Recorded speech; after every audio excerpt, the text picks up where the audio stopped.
Shalom Aleichem Rabotai. This is the Mishnah Yomi for Shabbat Vayera. We are holding in the third parak of Bikkurim, Mishnah Zayin. Barishona, originally, Kol Mish Yodea Likrot Kore. Anyone who knew how to read the Hebrew Psukim, the Vidui Bikkurim, that we give thanks to God for bringing us to the land, they would read it by themselves. Kol Mish Eno Yodea Likrot, someone who did not know how to read Hebrew, Makrinoto, we would read it for him, meaning the Kohanim who were there would recite one passage or one pasuk, and the man bringing the Bikkurim would repeat after them, pasuk by pasuk or word by word if needed. It's something to appreciate that in modern times, Baruch Hashem, there's been a resurgence of reading, speaking, using Hebrew, using Ivrit. We have Am Yisrael in Medinat Yisrael, and these Jews who came back from Bavel 2,500 years ago to Eretz Yisrael, a lot of them, they only spoke Babylonian or Aramaic, and they didn't even know Hebrew, so they had to be assisted in reciting the Psukim.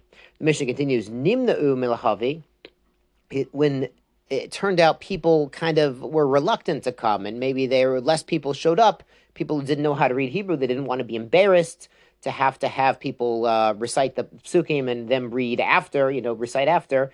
So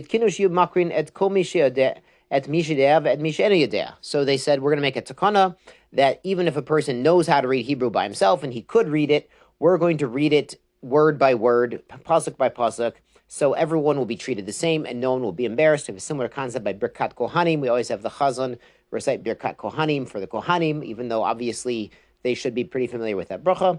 We have this concept. We have the Birkas Torah written next to the Sefer Torah, so people don't have it memorized, can read it. And it's really important that we try when someone's getting an aliyah or someone has some sort of kibudim, when they're reading or reciting, that we're very sensitive, that we don't embarrass people who their ivrit is not so fluent.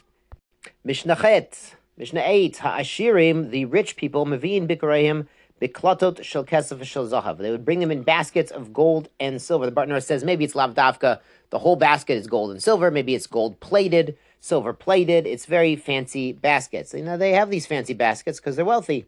Haniyim mevinotam besole nitzarim shel arva klufa. And the poorer would bring them in woven baskets of fibers of an arava, that's our willow, klufa, that's peeled. So apparently it looks better when it's peeled.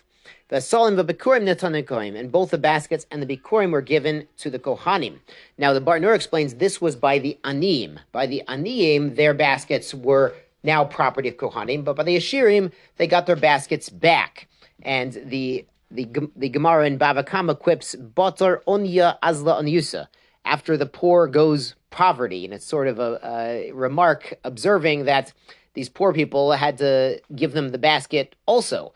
Now, there's a couple things going on here. So maybe it's because their Bikkurim were a little lesser. They gave less Bikkurim, that they considered it good. The Aniyim considered it good to give their baskets also because they weren't giving as much Bikkurim as the wealthy. The other issue here, some Mefarshim say, is the Aniyim, the poor, they were weaving their baskets b'tahara with the purpose in mind to give these baskets along with Bikkurim. They would make brand new baskets every year to give with the Bikkurim, where the rich people who had a nice gold-plated basket just lying around the house already there were not building a new basket for the purposes of Bikkurim. So in some ways, this offering of the Aniyim, even though it's a more simple, undecorated, not gold-plated basket, is more desirable and more chamud, b'nei Hashem or b'nei Kohanim, than the offering of the Ashirim. So it's a beautiful thing to think about. We have a concept in Yiddishkeit, echad marbev, echad mamit, whether you're doing a lot or doing a little, as long as your intention is l'shem shemayim, even if you're doing a little bit, that's considered a beautiful thing. Shabbat shalom, Rabbatai, sei gesund.